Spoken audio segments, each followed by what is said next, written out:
Imagine a world where nearly 70% of people believe that raising the minimum wage automatically leads to job losses. It sounds dramatic, but it's a myth that has shaped debates and policies for decades. Today, we peel back the layers to reveal a more nuanced picture of how economics really works.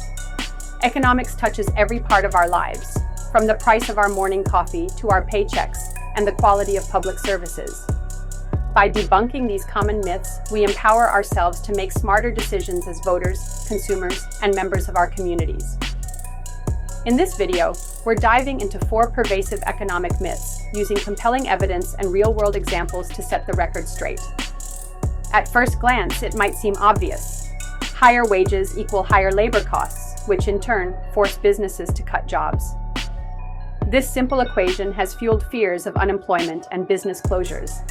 However, the reality is much more complex. Consider Seattle, where raising the minimum wage to $15 per hour did not lead to widespread job losses. Instead, employment levels remained stable, and workers experienced a significant boost in earnings. Similarly, a landmark study in New Jersey comparing fast food employment before and after a wage hike revealed that job numbers held steady, and in some cases, even improved. So why does this happen? The answer lies in the ripple effects of increased spending. When workers receive higher wages, they have more money to spend on everyday goods and services. This surge in consumer spending can stimulate business growth, reduce employee turnover, and even lead to job creation.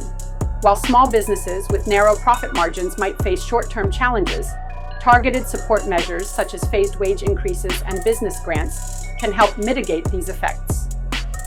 Ultimately, raising the minimum wage is not just about boosting incomes. It's about strengthening local economies and fostering a fairer labor market.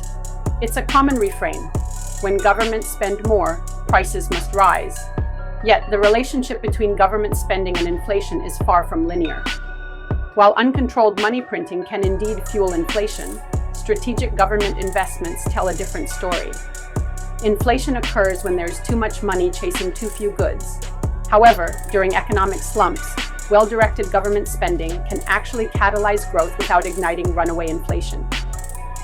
During the 2008 global financial crisis, governments worldwide increased spending to stabilize financial systems, upgrade critical infrastructure, and bolster social programs. These efforts helped economies rebound without triggering severe inflation. The secret is in how and where the money is spent. Investments in public transportation, healthcare, and education boost long-term productivity and efficiency. For example, improved transportation networks reduce commute times, making labor markets more dynamic and efficient. In essence, responsible fiscal policy is less about printing money and more about investing in a nation's future. Free trade is often hailed as a panacea, a pathway to cheaper goods and global prosperity. Yet, this idealized view overlooks the uneven impact of trade on different sectors. While consumers may enjoy lower prices, workers in certain industries often face job displacement and wage stagnation. Take NAFTA, for example. Although it opened markets and increased trade among the US, Canada, and Mexico, it also led to significant job shifts. In many industrial regions of the United States, manufacturing jobs disappeared, leaving communities grappling with unemployment and economic decline. This isn't to say that free trade is inherently detrimental. Rather, its benefits are not evenly distributed. The challenge lies in creating complementary policies that support those most affected by globalization. Robust job retraining programs, trade adjustment assistance, and strong social safety nets can help workers transition to emerging industries. Countries like Germany demonstrate that it's possible to harness the benefits of free trade while cushioning its downsides through strategic investments in education and vocational training. Taxes often get a bad rap as a drag on economic growth, but this perspective overlooks their fundamental role in society. Taxes are not just payments to the government. They are the very funding that drives our public institutions and services. Think about public education. Tax-funded schools provide millions of children with the knowledge and skills needed to succeed in today's competitive economy. Similarly, investments in public health reduce long-term costs by improving overall community well-being. taxes also play a crucial role in bridging inequality. Progressive tax systems, where higher earners contribute more, help redistribute wealth and fund services that benefit society as a whole. Moreover, strategic tax policies drive economic progress. Consider the development of highways, bridges, and public transit systems, projects that create jobs, facilitate commerce, and boost property values. Far from being a burden, well-structured tax policies are investments in the nation's future, fostering a more balanced and dynamic economy. Our exploration today has taken us through 4 common economic myths, revealing the deeper truths behind each. Raising the minimum wage can drive consumer spending, stabilize job markets, and reduce inequality.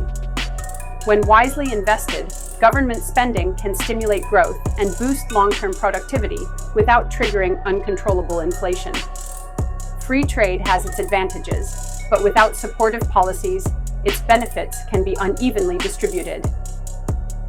Far from merely burdening businesses and consumers, taxes are the cornerstone of public investment and social equity. Understanding these economic realities is more than an academic exercise. It's essential for crafting policies that affect our daily lives. By questioning assumptions and embracing evidence-based discussions, we empower ourselves to advocate for a fairer, more resilient economy. So, what's next? Stay informed, participate in your local and national discussions, and support policies that invest in our collective future. Together, we can transform economic myths into informed debates and pave the way for a brighter tomorrow.